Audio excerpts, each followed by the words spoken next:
To the saints, the table has been set, so take your place. There is no more condemnation, there is only grace. World Radio Gospel Radio, our way to heaven. We are centenaries of the King. We are centenaries of the King. Growth Radio Gospel Radio, our way to heaven. One king and one kingdom making people feel like family. Growth Radio is growing with a new program, Interview with the Authors. Local authors, regional authors, international authors, new authors, and well-seasoned authors too. Join us every Thursday evening from 7 p.m. to 8 p.m. AST. We're interviewing authors, and who knows, next time we'll be interviewing you. Interview with the Authors every Thursday evening, 7 p.m. to 8 p.m. on growthradiopt.com. Growth Radio. And good evening to the Growth family at home and abroad. We are so grateful to have you with us this evening. I am your host, Ms. Charisse Broome, and we are airing from Trinidad and Tobago, Santa Flora is our headquarters, and we love to have you every week. We're so grateful for each and every one of you. Thank you for your support. We admire you. You know, you all keep with us. You all support us, and you know, we just are excited that you are excited about the content that we're bringing for you. And you know, if you have any other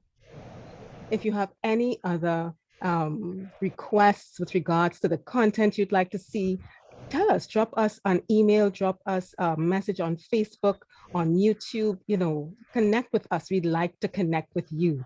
All right. So this evening we have a wonderful program. We have a very special guest as usual, but he is specialer than special. And we have a very important topic. You know, it's the month of June, people, and June means so much to so many people. It's the month of love. It's the month of marriage. It's the month of many, many things. In some countries, people are getting ready for summer vacation. Of course, in Trinidad and Tobago, it's summer all the time. Don't be jealous, those of you who aren't here. But yes, June is a beautiful month, and also the month of yours truly's birth. So just to say that really quickly, yes, it's also my birth month. So to God be the glory. And it's a month of celebration for some people, for us, a very special and unique population and community. And we're going to talk about that today. We're going to get involved. We're going to get a little more deeply involved into the issues concerning this very integral group that is doing their celebration. So, and without any further ado, I wanted to say a great and wonderful, beautiful Growth Radio warm welcome to our guest today, our author. He's a lot of things. He's a psalmist, he's a worshiper, he's an entrepreneur, he's a father figure, a scholar, and it is no other than a well-known name in Trinidad and Tobago and the Caribbean. It is Apostle J. Vernon Duncan. Welcome, Apostle Duncan, to Growth Radio. Thank you very much. It's good to be here. Good to have you. Good to be here. Good to have you. Good to have you. And you know, Apostle, you have been around for a very long time. I mean, you started in a family, you know, Yes. your family, you have a legacy. Your dad, you know, he left a very strong legacy of worship and many other things in Trinidad and Tobago. Yes, So, yes. you know, your name, the name Duncan, you know, it's an integral part of Trinidad and Tobago culture. Yes. You know, it's a mainstay. So, you know, we appreciate you, Apostle, and all of the work that you have been doing. You know, yeoman's labors of love that you've been doing in the trenches for us, Apostle. And we want to say thank you. You know, Apostle Duncan, he's also a prolific writer, and that's why he's on Interview with the Authors this evening. He has written over 10 books, and you know, you get to know a little bit more about what he has in store. You know, you can get a copy of any of his books on Amazon.com. And a lot of his books come straight from the throne room. They're packed and filled and flowing with revelation from the throne room. So I want to encourage listeners to, just check out his books on Amazon.com, and we can hear a little bit more about what else he has to offer at this interview. So yes, Apostle, again, welcome this evening to Growth Radio TT. So thanks to you, and of course, greetings to the audience. Yes. The Growth audience. Yes, first time on, so. Yes, God hopefully bless. not the last. Yes, thank you so Right. much. Apostle, is there anybody you want to shout out before we start? Oh, well, my wife, of course. Yes, of And, course. Yes, and family, and of course the church family Yeah. at Divine Encounter Fellowship. Right, this is really a very special group of people Yeah. who have been supporting me all through the years and allowing me to get the inspiration by releasing the word of God to them, seeking the face of God and getting solutions to problems, etc. And so we want to thank them. We want to thank all of you who are listening, because I think you form an audience that can change the world. And that's what we're all about. We're about transforming, we're about changing society, altering society, just as some people have set out to do, perhaps on the other side, to change society. We have set out to change society because God has given us a mandate for the world. And that doesn't mean that we just have to sit back and watch things happen. As I always say in church, we make things happen. We don't watch things happen, we make things happen. That's my mandate, that's my mission, that's our mission as a body of Christ. So thank God for you listening as well. Kudos to you for just sitting here and hearing this program. Amen. And thank you so much for that, Apostle. And as you said that, I like that, what you said, that the church has been charged with changing the world, but the world as we know it is changing. And Yes. there are other persons who also have that mandate, Apostle. Yes. And, as we opened, as I said, it is a month of celebration. And there is a very special community that is doing a lot of celebrations this month. It's their history month, and their history even goes as far back as the French Revolution. Before the French Revolution, it is the LGBTQIAAPD2++ group, community, and they also are mandated. They have a mandate to change the world. They are celebrating what they're celebrating this month. And so is this book that you are presenting to us today, is that a celebration as well? What does your book celebrate? Well, the book celebrates truth. Truth is what needs to be celebrated in this season. And anything deviating from that would tend to be at a disadvantage to society, would seek to disintegrate society and, alter the values of morality and all that God has set out to guide the world by. And so we celebrate truth. This book celebrates truth. It goes back to the basic understanding of what God himself has said. One of the things about truth is that truth has always been elusive to the human mind, elusive to the human society, because people have always looked for truth in the wrong place. If you have to find truth,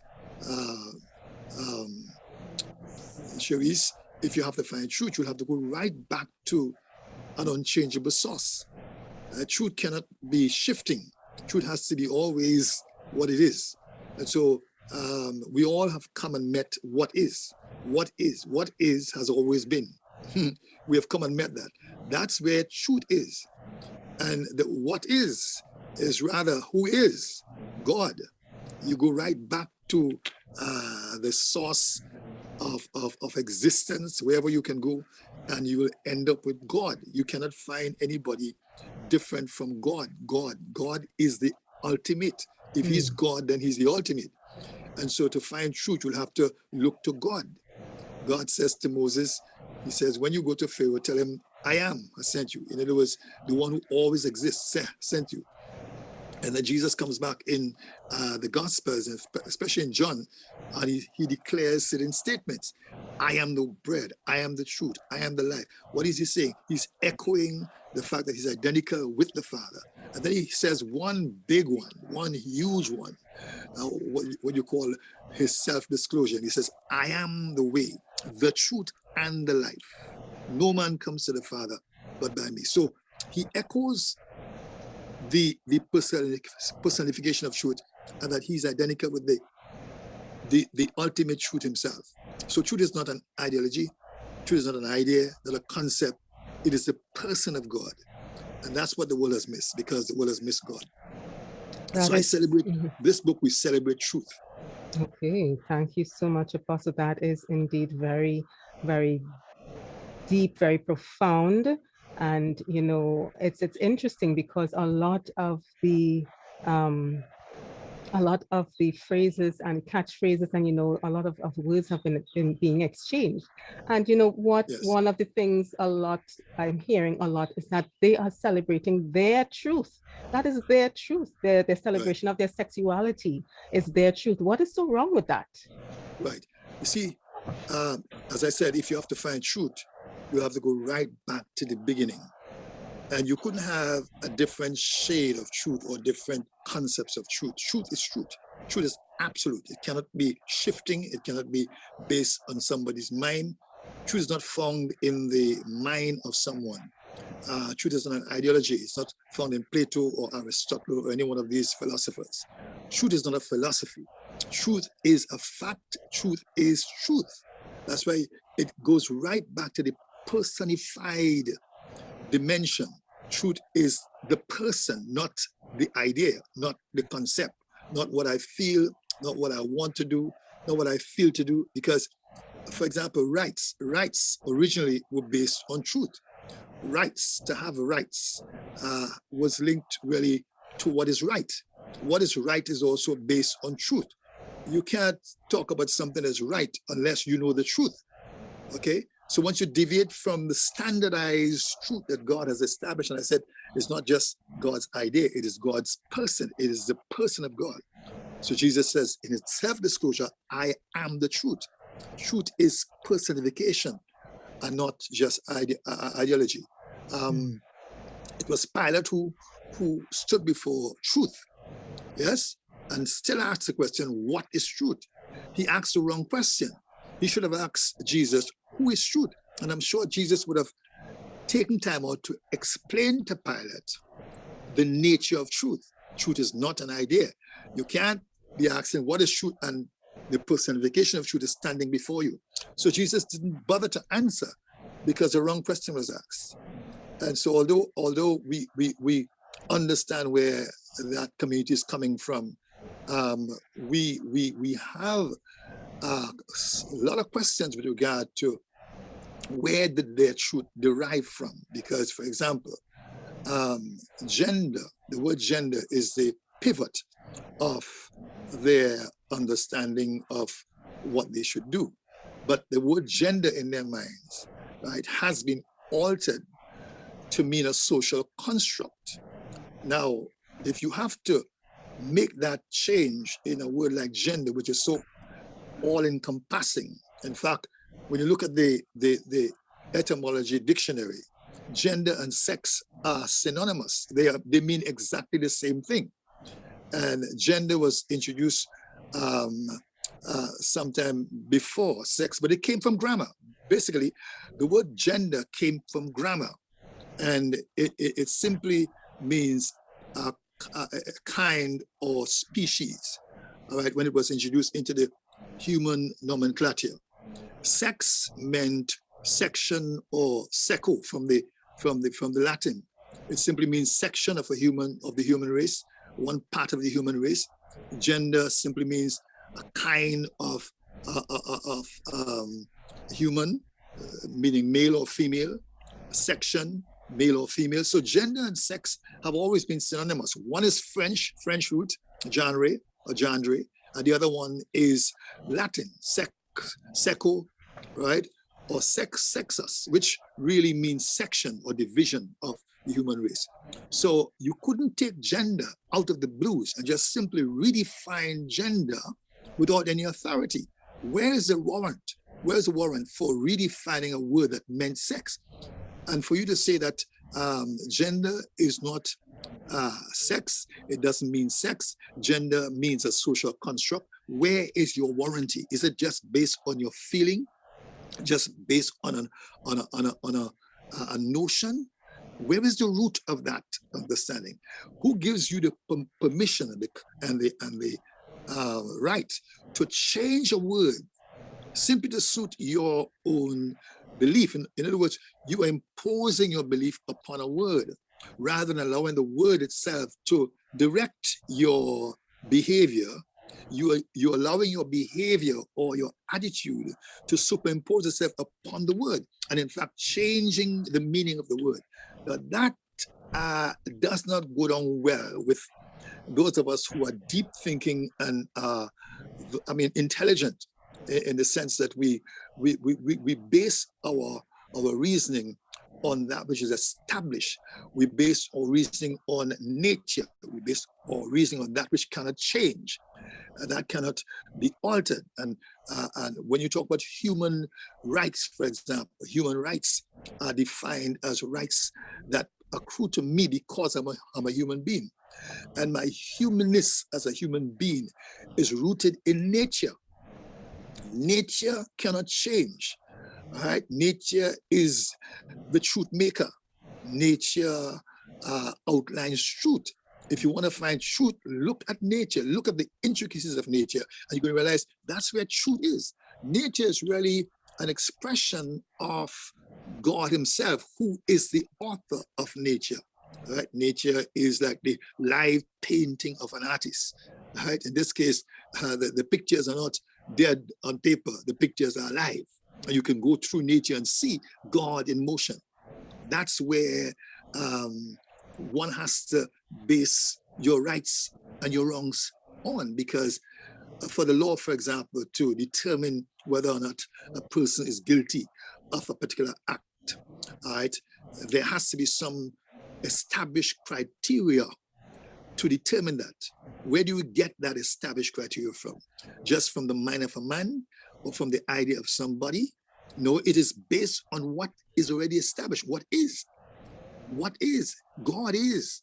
See, so that you have to go right back to the ultimate source, the ultimate being. Who holds up the world? God does. Who made the world? God did. Right? You have different theories here and there, but you cannot pinpoint a starting point for your concept, because it is all over the place. The Big Bang Theory, for example, is all over the place. Evolution, all over the place. I mean, there has to be somebody responsible. Who is the person responsible? The person, not just a happening, or not just by chance a blast or explosion. No, somebody, intelligent person, more intelligent than us, would have been behind this. Who is that person? God is the ultimate. It's easy to believe that there's a person who is mightier than us, bigger than us, I mean, way out in terms of his ability and capacity. It's easy to believe that that person began the universe, rather than look at just haphazard things happening. And so if you have to find truth and you have to base your concept on something, you will have to go back to God. And human rights are based on that which is right, that which is natural. Once you deviate from that which is natural and then try to appeal to human rights, to adjust human rights, to cover your belief or your worldview, that is putting the cart before the horse. Wow. And that's where I believe the community has been really off target in terms of their base for their belief. And it's something that we have to really examine carefully. We can't simply accept it lock, stock, and barrel, because we don't want to offend anybody. The truth has to be told. We cannot just sit by and watch human beings get engulfed in that which is not reasonable. It's not reasonable to believe that gender does not mean sex. It's not reasonable to believe that gender is a social construct. It's not reasonable to believe it because there's nothing there that verifies that. Nothing. There's absolutely no root of that. Gender comes from as I said, from grammar. It is just adapted for human description or describing the human race, different types.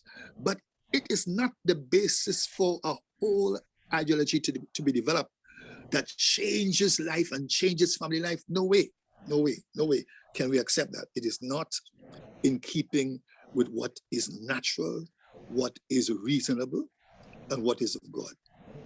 Wow, Apostle, you gave us quite a lot to think about. That is, you posited quite a number of issues there. And for those of you who are just tuning in to growthradiott.com, if you want to know what we're talking about this evening and who is our guest this evening, we are speaking about The Gender Crisis, the book by Apostle J. Vernon Duncan, The Gender Crisis, Real, Natural, or Imposed. You can get a copy of that book on Amazon.com right now.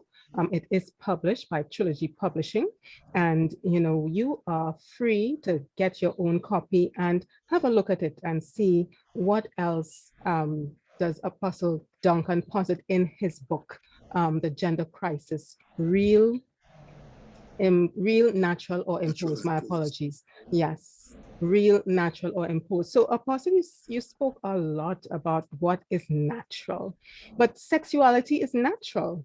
And, so what is the problem with expressing one's sexuality the way that it's expressed, the way that it comes out? It's supposed to be natural, is it not?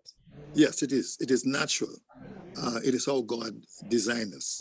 And I think it's important to refer back to the beginning and see the purpose. If you do not understand the purpose for sexuality, you'd be all over the place and coming up with all different kinds of concepts based on your feelings and your ideas.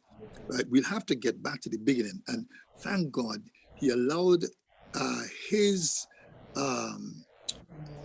design to be properly described in Scripture when it says, at the beginning, God says, let us make man in our own image and likeness. Let him have dominion over the fish of the sea, over the fowl of the air, and over every living thing that creeps upon the earth. What did God do? God made a creature like himself, who can have fellowship with him, etc. And then in verse 26, verse 27, Scripture says, and so God created man in his own image, male and female, created he them. So he made them male and female. Why? Because there's a purpose attached to making them male and female. Okay, God couldn't just make a man, one male man, and have him, take charge of his creation. It's impractical for that to happen. So in God's wisdom, he made them male and female. Male.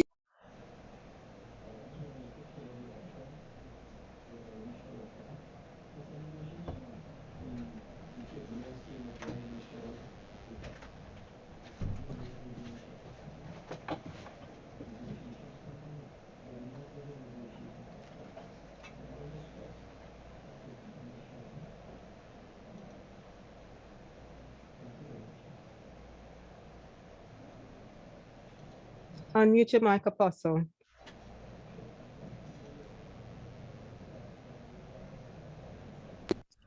Are you getting me now?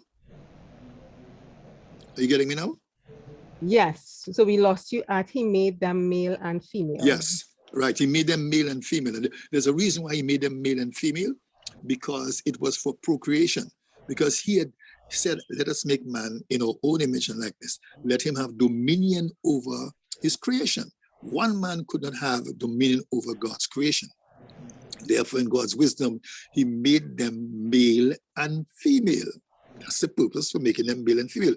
Male and female, the idea is not a wild concept, something that is arbitrary, and we just came and meet male and female. We don't know what to do with male and female. No, God had a purpose from the beginning why he made them male and female, so they can multiply, they can increase, replenish the earth and subdue. Subdue means to have dominion over the earth. You had to have many human beings spread over the earth. So he made them first, male and female, with the capacity to multiply. So male and female is a natural phenomenon, not artificial, natural, and it's linked to purpose. Design is always linked to purpose. Hallelujah. Yes, whatever you make is made for a particular purpose. So God made them male zakar, a sharp male organ. That's the definition of male, sharp male organ. And also it means competence to worship. So the man is defined by his sexuality and his worship. The male man, that is, defined by his sexuality and his worship. Female is the word nekiva, which means opening a womb, which is complementary to the design of the man. Okay, the man is designed to be a donor of seed. Just by structure, you know that the man donates seed. The woman doesn't donate seed. She receives seed and she multiplies and she replenishes, all right? And she's the one who actually carries the baby for 9 months and then deliver that baby, all right? And she's a major instrument in the whole process. And she's equal to the man in terms of value. Now, there's a problem with the community talking about equality, and that has been a very deceptive concept. Once people hear equality, immediately the air is perked to hear what is wrong with that. That has to be right, equality. But there's a lot of deception that is, linked to the word equality. Right? Equality is not to be seen in terms of mere function, because you cannot alter the function of a male, right, to make him equal to the female. You cannot alter the structure of the body of a male to make it equal to the female. And so at the end you have equality. No, equality has to do with value. And value was already established from the beginning, that the man and the woman, they are equal in terms of value. The man could not do what he had to do in terms of multiplying a seed, because this was his mandate, to multiply, to replenish the earth, to subdue the earth. He could not do that except he had a woman. The woman was created by the wisdom of God to receive that seed, develop that seed, and eventually deliver that seed. So that she could not be viewed as inferior. She is equally superior.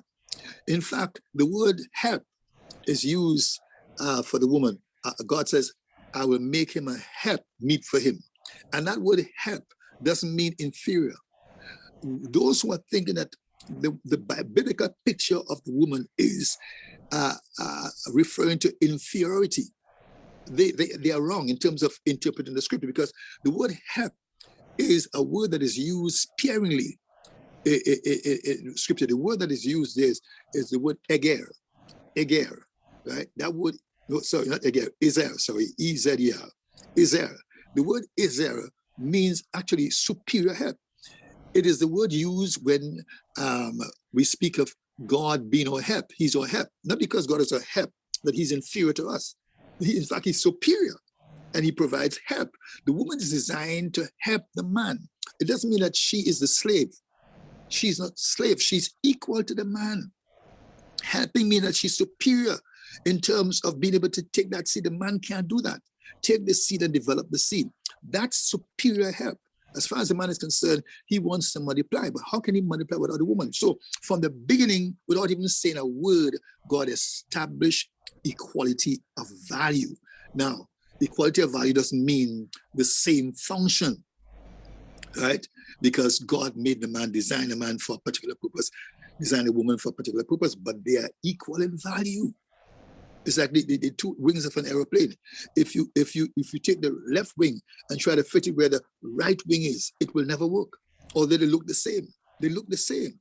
They have equal value, right? But you cannot replace one with the other. And that's what the world is trying to do. That's what people are trying to do, to replace one with the other or make one equal to the other. For example, Charisse, if I see two sticks, for example, a long stick and a short stick, okay, and I get this notion, this bright idea that these two sticks, they should not be unequal. They should be equal. and let's make them equal, because that's how they should exist. They should be equal. Now, that's the kind of thinking that people are doing without even recognizing it. So, okay, for me to make these two sticks equal, I'll have to break off material from one. I cannot just simply add a material to the other.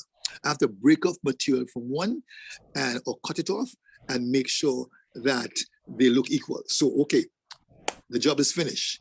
And so, all right, they're equal. Wow, we get them to look equal now. But what have you done?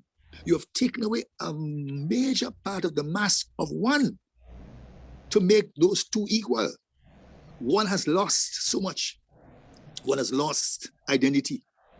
Okay, and that's what is being done with the man.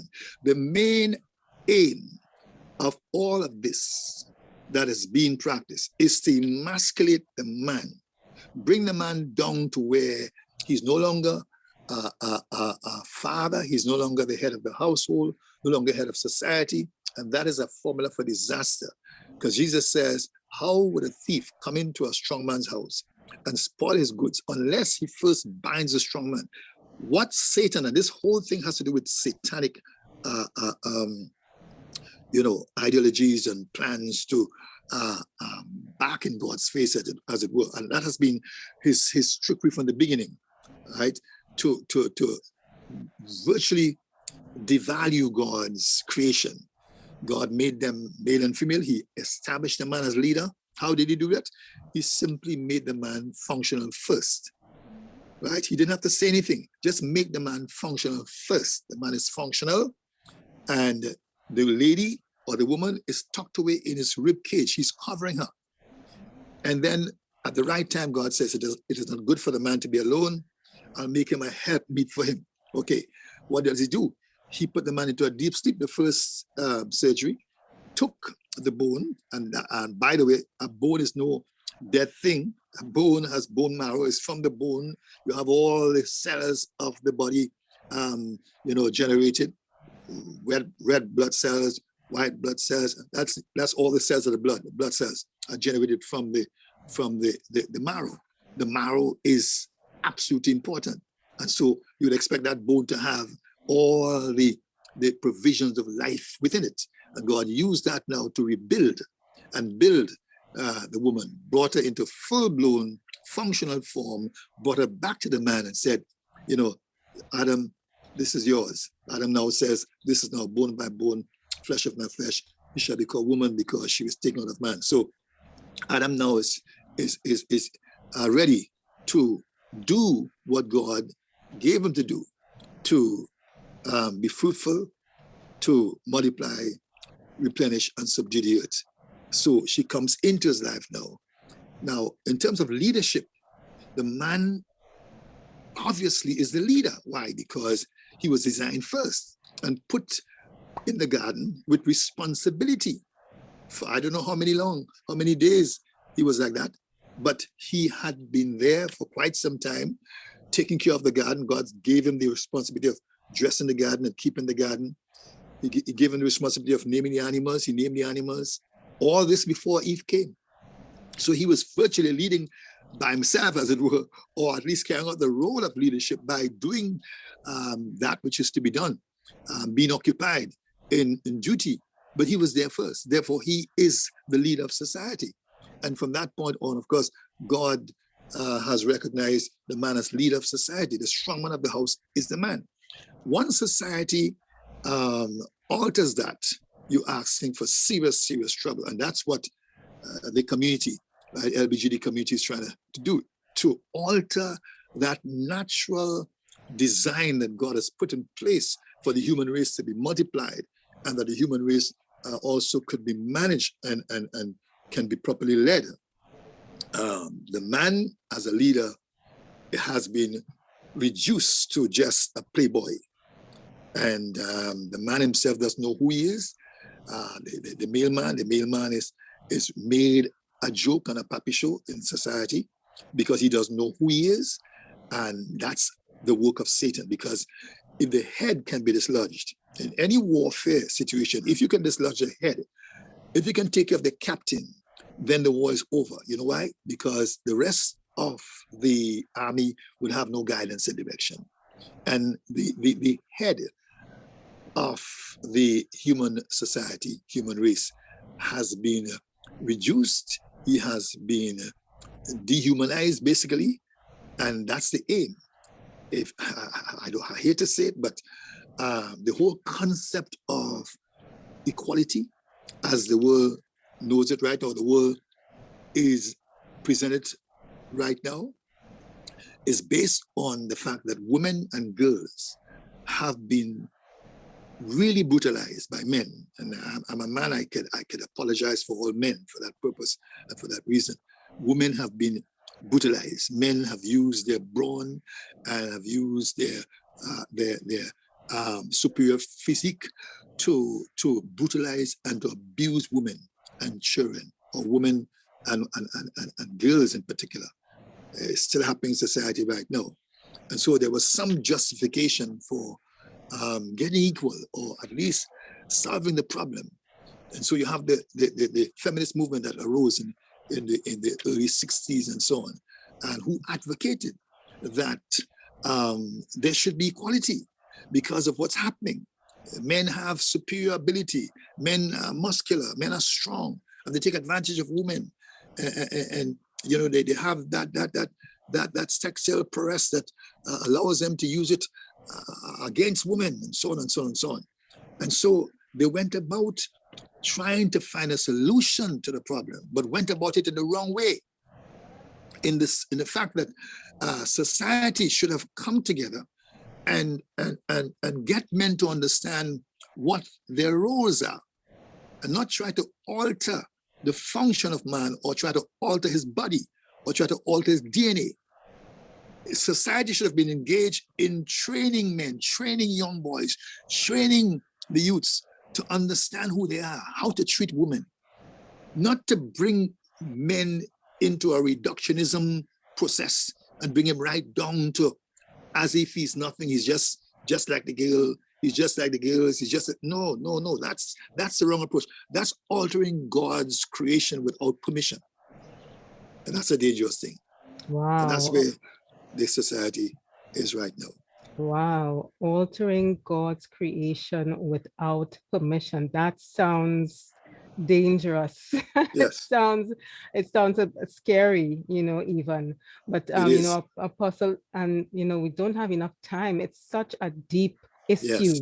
You know, because you're dealing with our identity, you're dealing with humanity, the genesis of humanity, you know, and you spoke very often about the word purpose.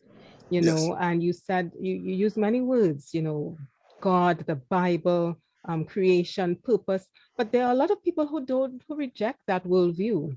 I mean, why should we accept that worldview? Why is it that you are saying that heterosexuality is the gold standard? Why should everyone accept that? I mean, there are other faiths that affirm homosexuality and this community. Why should anybody accept this concept, this worldview that you are purporting? Because the premise for those concepts are erroneous. The fact that you are basing your understanding on a change of gender or change of meaning of gender, and there's no basis for changing the meaning of gender. That's number one, right? It just came from the blues, and of course, it's based on the ideology that is brought to bear on the word gender, and forcing the word gender to mean something that it was not originally meant to mean. Okay, so you cannot simply build your ideology on those kinds of concepts and expect that it shall be simply accepted. It can be simply accepted because it is not rooted in truth. Okay, the other thing is that when you look at gender and sex, you're looking at two words that are interchangeable. Okay, now the same-sex community, all right, or the LGBT community holds on to the fact that sex is biological, but gender is a social construct. Okay, that's what they say. All right, now when you look at both words, even if you take it from that standpoint, okay, in truth and in fact, if you base on the fact that gender is or let's say the idea that gender is flexible and gender can be established in terms of a spectrum of types. Okay, I'm with you so far. A spectrum of types, because you say that gender is a social construct, meaning that it's not based on sex and so on. But in reality, every gender type you identify is linked to sex. And there's a warrant on sex to change to suit every gender type. So how could you hold into the concept that sex is biological? Sex is not like gender. They're two different words, two different ideas. And so we can change gender, but we can't change sex.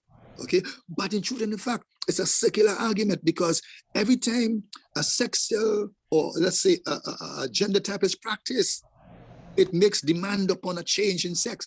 Sex has to change. So sex cannot be that glorious, permanent, defined concept that they say exists, as opposed to gender, which changes. No, at the end of it all, gender and sex are synonymous. They cannot change. So as much as you try to change gender, you come right back to the idea and to the premise that they are the same.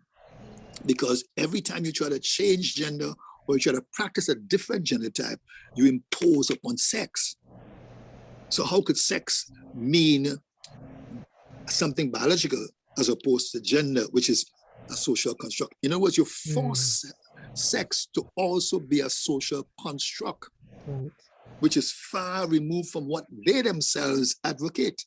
So it's a spurious, fallacious argument that they're using to advocate the same-sex practice. And how can I just sit by, an intelligent person like me, sit by and just accept it when I see right through the argument, right? For example, in terms of discrimination, right? They argue a lot for discrimination.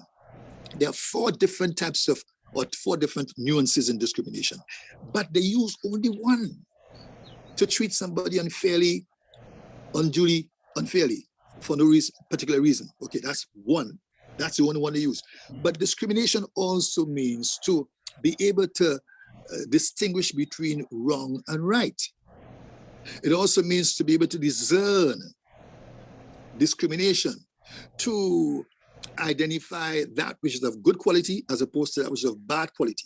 So if I practice, or if I believe that I can identify something that is wrong as opposed to something that's right, and I do so because of the narrow definition of discrimination within that community, I am seen as opposing the community or opposing the ideology, because I am saying this is wrong. I see this as bad quality. I see this as bad quality. They accuse me of discriminating against them because I see it as bad quality. But it's allowable in the word. The definition of the word allows me to identify that which is wrong as opposed to that which is right. How can I be charged now for discrimination, or let's say negative discrimination against them? Now, one of the things that people don't realize is that discrimination can be taken to the point where it becomes not just discrimination in the way that people see it, right? But it can become a discrimination as practiced by the minority, right? You have the positive discrimination, for example, right, that you can practice because you identify right from wrong, right? But you also have this case where you could be so obsessed with the idea of a small group of people that you ignore everything else that is being said by the majority, okay? And it's what you call reverse discrimination. Reverse in the sense that you take the matter to the extreme, to the point where you ignore the rest of society and simply focus on the ideology of a small minority. That's reverse discrimination. So why people are accusing others of discrimination, as they say, all right? They themselves may be practicing reverse discrimination because the focus is on just a minority, and we have to get our rights. We have to, no, you have to understand that there is right and wrong, and there are standards of morality that must be observed. God himself created the world. The world is not a haphazard bowl or some kind of pot where you have a mixture, arbitrary mixture of different ideologies. No, there is a standard. God has set a standard. And so although people believe that they're right in their own ways, there is a standard that has to be observed. And if that standard is ignored, then you're going to have a situation where there's no truth at all. If everybody has truth, if everybody claims, okay, this is truth, this one claims that is truth, and the whole world has their own idea of what truth is, at the end of it all, truth is cancelled. And so we end up with no truth at all, which means that there has to be a standard that cannot be changed in order for us to be guided as a society. We have to look for that particular standard that cannot change. If it's a changeable standard, then we're all in the jungle and we have no way of telling who's right, who's wrong. Anything can be right, anything can be wrong. A thief, for example, who is carted off to jail in this particular time of human history because he broke open the door and robbed somebody, all right? What is the standard to determine that he is wrong? Morality, okay? Based on God's laws of nature. If you don't want to go to the Bible, go to nature and see. It's wrong. You're violating somebody's rights, okay?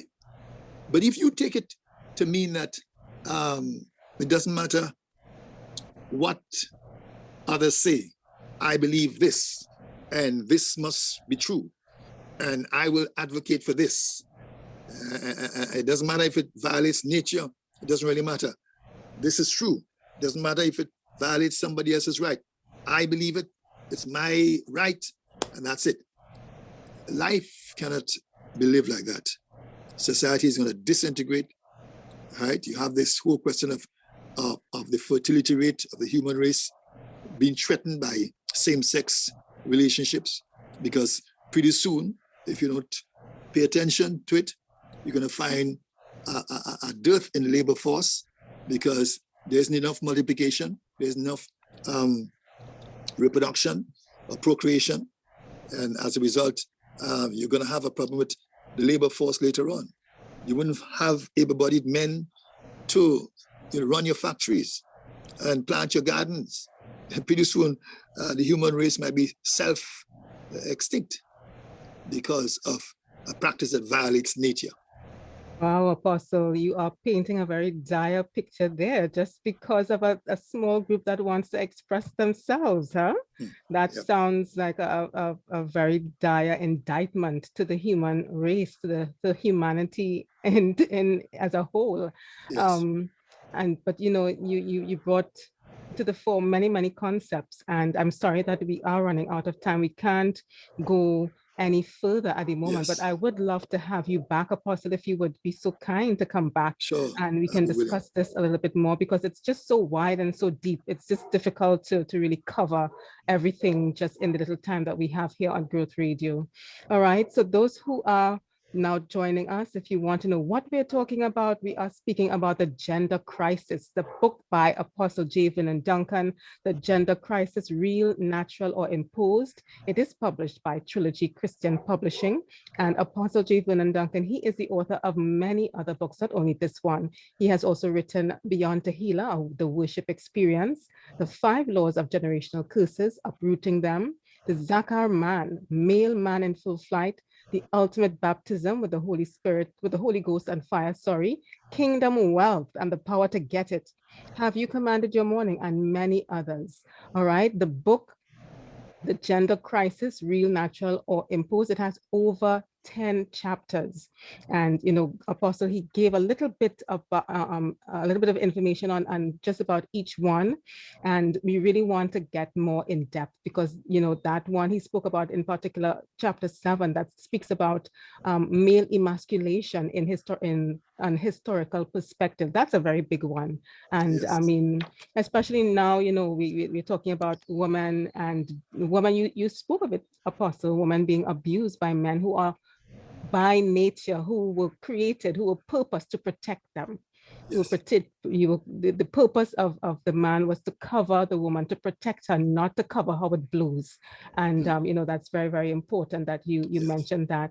But, you know, there's so much more that we would like to cover, that there is to cover.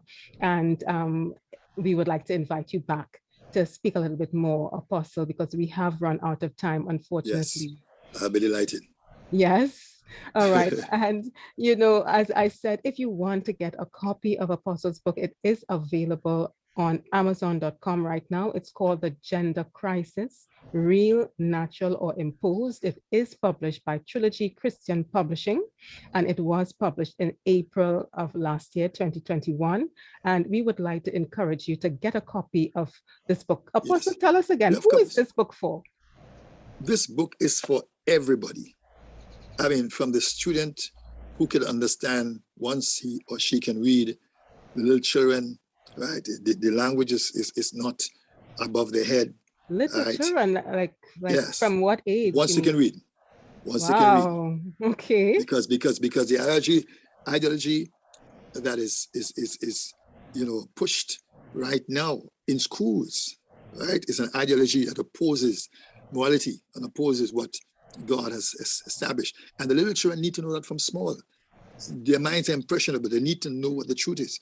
They need to know that there's an alternative. Or let's say there is a standard by which they should live, and not just the concepts and what people are pushing. All right. So you're looking at the student who's going to university because they are bombarded with all kinds of intellectualism and so on. They need to understand how to argue their position. The book allows you that. I do a lot of argumentation in the book, a lot of reasoning, a lot of analysis of statements and concepts and so on. It's all there.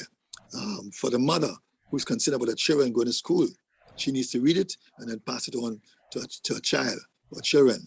Okay, to the father who needs to understand who he is and what they're trying to do to him, what society is trying to do to the man. The man needs to read this and understand the plot. There's a plot against the man. You see, basically that's what it is. This whole movement is to devalue the man, bring the man down to a playboy. That's why we have all these. Man is just, the man is a puzzle to many, but the idea is to get him down to a level where he can't really say much. And that is totally opposite to what God intended from the beginning. So it's for everybody. Okay. For the pastor who needs to teach us church, you know, the Sunday school teacher who needs to teach the children with regard to sexual concepts and so on. Everybody needs this book. Everybody. Wow. So what you're saying, Apostle, this is not a homophobic book. So is it also Not at for all, those not in the at all. community? No, what the book does, it goes into reasoning. It goes into truth. It goes into seeing how sound arguments are and positions are. Not to criticize anybody, just to simply state the facts and analyze the reasoning behind holding on to certain worldviews. Right? That's what the book does. The book allows you to sit down and digest that which is reasonable. See, not just run away with an idea or concept and because everybody believes it, I believe it too. No, the book sits you down and causes you to think about your position. And that's what it does, really, basically. Wow. Without being homophobic, without being homophobic at all. This is not about homophobia. This is about truth. Truth may seem to be homophobic because of the narrow view of discrimination, how discrimination is viewed by the community. Discrimination is not necessarily treating somebody unfairly because of no strong reason. Discrimination also has to do with being able to discern between right and wrong, being able to judge that which is of good quality as opposed to that which is of bad quality. Right? So if I do that, I cannot be accused of discrimination. But that's exactly what the committee is doing, accusing us who say that type of behavior is unnatural. It doesn't flow with God's standard. We are being accused of being homophobic. But it's not about homophobia, it's about stating the facts as it is and aligning ourselves with nature, knowing the danger of violating nature. All right? Once you violate nature, there are consequences that happen, not only to you, but to the rest of society. And we see it around us all the time. That is so interesting, Apostle, because, you know, one of the arguments is that, you know, my sexuality should have nothing to do with you. I mean, it's not harming anybody. It's not, but why is somebody else's sexuality so important to anybody else? Yes, I mean, this is my business. Because of the purpose of it, because of the purpose of sexuality. And that's what people have missed. They've missed the purpose of sexuality. Why did he make them, or why are you male and female? Is it arbitrary? It is by chance.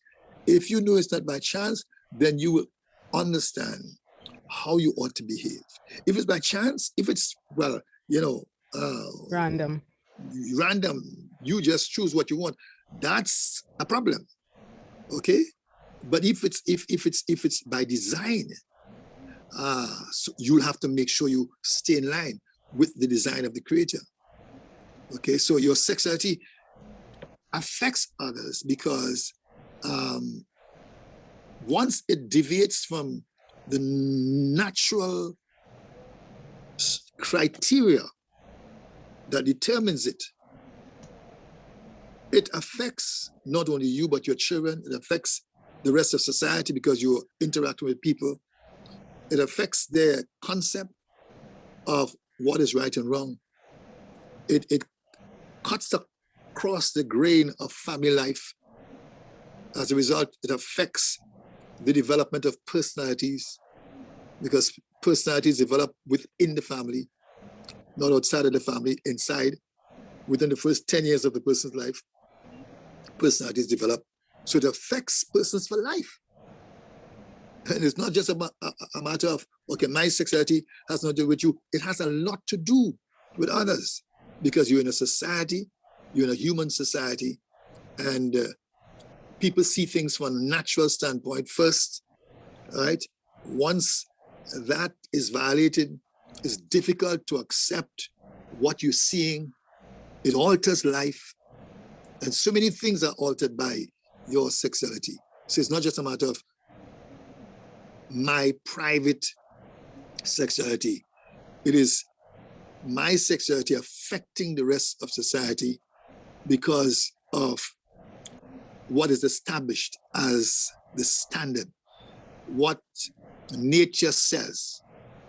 How can I violate nature and simply say it's okay? It's all right. If you violate nature, or if I violate nature, I will affect the rest of society. You know, you see it right now. I mean, in climate change and all these different things are happening to the world, right? The environment is under pressure. It affects everybody. It's not because I want to go up on the hill and plant. It's my right to go up there and plant, and I'll cut down any tree if I want to, right? And plant my stuff. I don't care whether, you know, the water goes down the hill and, you know, erodes everything. It doesn't matter. That's my right. My right is to plant food. What does my right to plant food have to do with anybody else? Question. The people downstream, those down the road, right, who are going to get all that heavy runoff from the hills with floods and all these things, house wash away. That's what concerns me with the, you know, that kind of farming. So, although it seems to be a private activity and it shouldn't affect anybody else, yes, it does, and does so seriously. And, all right. not only that, but you look at the bit from the biblical standpoint, Romans chapter 1, And God talks about the consequences of that kind of behavior, Mm. right? But it ends up in God giving people up to their vile affections, and they do all kinds of things that are seemingly right, but in truth and fact, it's totally wrong in the eyes of God. Yeah. So it's more than just my sexuality. It's about what has been established as a standard. How far are you violating from that? And by violating from that, you're affecting nature. And by affecting nature, you affect the well-being of society. My goodness. You know, that's quite an indictment, Apostle, on this Yes. group and on all of us who perhaps would not want to acknowledge God as God, you know, but we Yes. can't, we have run out of time. We're not able to go down that road right now today, Yes. but we want to go down that road another day. Yeah, there's so much to say, so much to say. So much to say, you know, this is part of us, our sexuality. It's who we are, you know. Sex is a Yes. very integral part of the human story. Yes. And you know, it is God-given. It is something that is sacred, and it is Sacred, a yes. right. Our sexuality is sacred. It is It a is, sacred right, yes. but we want to get it right. All right. Yeah. So I want to again implore persons to go get the book, The Gender Crisis, Real, Natural, or Imposed by Apostle Well, Vernon Duncan. Yes, we Apostle. have copies available. Huh? Yes. We have copies at church, at Divine at Encounter what church Fellowship, is- Ragu okay. Road, Dabadi. Yes. We Okay. have copies available. All right, wonderful, wonderful. So those of you who are in Trinidad and Tobago, you can get a copy at Divine Encounter Fellowship Ministries International. They are situated at number 5 Ragu Road in Dabadi, Rima. All right. And is there a number, Apostle, that they can call to find Yes. out any You can further call- information? Yes, 235 235 5630. 235 5630. 30. And that's Let me give- 1-868 for the international clients, 1-868-235-5630 for Yes. any information, any further information that you would like about the gender crisis, or if you want to interview Apostle yourself about this very important issue and topic. So we have a short video we want to show you before we leave. And stay with us, and thank you again for those of you who have been listening to us from the beginning. Thank you so much for your listening ear. If you have any questions at all, you can write to us at Growth Radio. We're on Facebook, we're on YouTube. And if you want to call Growth Radio at all for prayer, or you want to lend your support in some way, our number is 1-868-495-0903. That's the number for Growth Radio TT, 868-495-0903. And if you'd like to get a copy of The Gender Crisis, Real, Natural, or Imposed, that number again is 868-235-5630. All right. So I want to say a blessed good evening, everybody. We've got to go. And we're going to hear from you again. We're going to hear from Apostle Vernon Duncan again. This is not the last interview. We're going to interview him again so we can answer some more of your questions. All right. So good evening, everybody. Good evening. Have you ever wondered if the current gender crisis is real, natural, or imposed? In The Gender Crisis, Apostle J. Vernon Duncan outlines a riveting expose of a crisis now confronting our world. He investigates the reality of the gender crisis with much focus on the etymology of the word gender itself. This book skillfully demonstrates the circular argument by some same-sex advocates that want to redefine gender as a social construct. Available at Amazon, your local bookstore, or at trilogy.tv. Growth Radio is growing with a new program, interview with the authors, local authors, regional authors, international authors, new authors, and well-seasoned authors too. Join us every Thursday evening from 7 p.m. to 8 p.m. AST. We're interviewing authors, and who knows, next time we'll be interviewing you. Interview with the authors every Thursday evening, 7 p.m. to 8 p.m. on growthradiopt.com. Growth Radio. Growth Radio. Growth Radio. Growth Radio. This is a message to the saints. The table has been set, so take your place. There is no more condemnation. There is only grace.